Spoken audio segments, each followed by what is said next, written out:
अब कैसे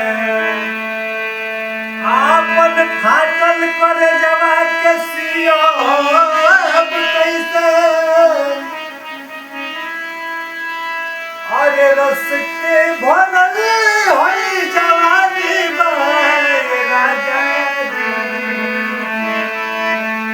धार के दे बोले तो पियो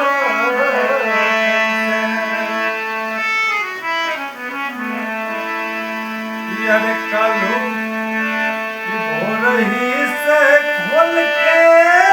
बैठा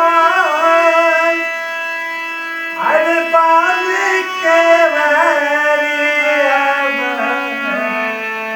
अरे राजा जी हो अरे सैया जी हो कलवे के धैले बारे गाड़ी राजा जी हो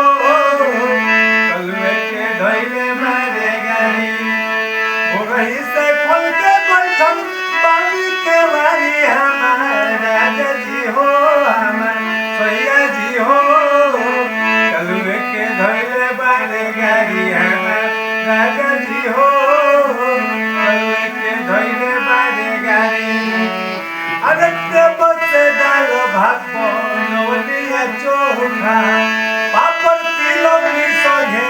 औरी अनोखा देव से दाल भात नवलिया चोखा पापड़ तिलौरी संगे औरी अनोखा अरे उनका खातिर रखले बानी उनका खातिर रखले बानी दहिया पहाड़ी हमारा राजा जी हो सैया जी हो कलवे के धैले बारे गाड़ी हमारा राजा जी हो कलवे के धैले बारे गाड़ी भोरही से खोल के बैठल पानी के बारी हमारा राजा जी हो हमार पियवनु हो